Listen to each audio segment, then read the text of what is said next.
tricks in my pocket. I have things up my sleeve, but I am the opposite of a stage magician. He gives you illusion that has the appearance of truth. I give you truth in the pleasant disguise of illusion. I take you back to an alleyway in St. Louis, the time, that quaint period when a massive middle class of America was matriculating in a school for the blind. Their eyes had failed them, or they had failed their eyes. And so, they were having their fingers pressed forcibly down on the fiery braille alphabet of a dissolving economy. In Spain, there was revolution. Here, there was only shouting and confusion, and disturbances of labor, sometimes pretty violent in otherwise peaceful cities such as Cleveland, Chicago, Detroit. This is the social background of the play.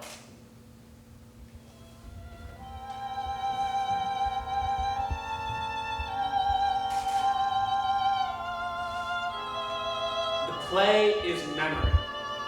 Being a memory play, it is sentimental, it is dimly lighted, it is not realistic. In memory, everything seems to happen to music. That explains the fiddle and the winds. I'm the narrator of the play, and also a character in it. The other characters are my mother, Amanda, my sister, Laura, and a gentleman caller who appears in the final scenes.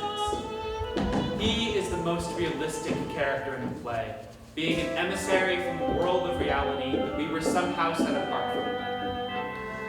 But as I have a poet's weakness for symbols, this character serves also as a symbol, as the long-delayed but always expected something that we live for. There is a fifth character in the play, who doesn't appear except for this photograph on the wall. When you see this grinning gentleman, please remember that this is our father, who left us a long time ago. He was a telephone man who fell in love with long distances. So he gave up his job with the telephone company and skipped the life fantastic out of town. The last we heard of him was a picture postcard from the Pacific coast of Mexico containing a message of 2 words. Hello, goodbye, and no address.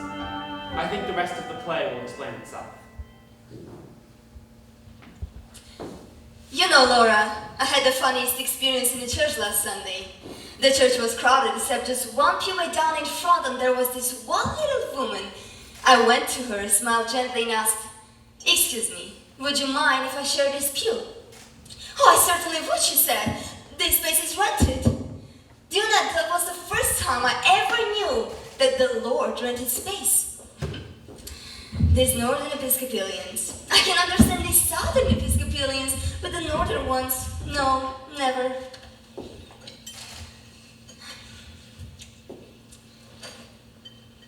Honey, don't push your food with your fingers. If you have to push with something, the thing to push with is a crust of bread.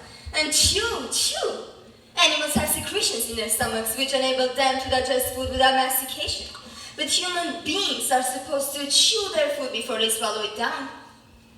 Oh, eat leisurely. Eat your food leisurely, so I really enjoy it.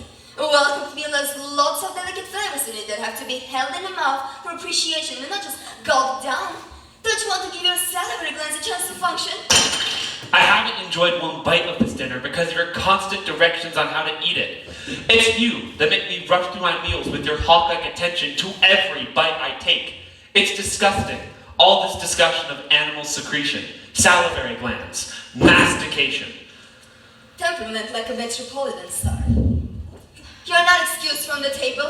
I'm getting a cigarette. You smoke too much. Mother! Oh, bring in coffee. Now, dear, you resume your seat. You resume your seat. I'm already up, Mother. Resume your seat. I want you to stay fresh and pretty for our gentlemen callers. I'm not expecting any gentlemen callers. Well, the nice thing about them is that they come when they're least expected. Why, I remember one Sunday afternoon in Blue Mountain when I know what's coming now. Yes, but let her tell it. Again? She loves to tell it. One Sunday afternoon in Blue Mountain when your mother was a girl, she received 17 gentlemen callers. Why, I remember sometimes there weren't enough chairs to accommodate them all. How did you entertain all those gentlemen callers? I happen to understand the art of conversation. Bet you could talk. Oh, I could. All the girls in my days could, I can tell you. Yes?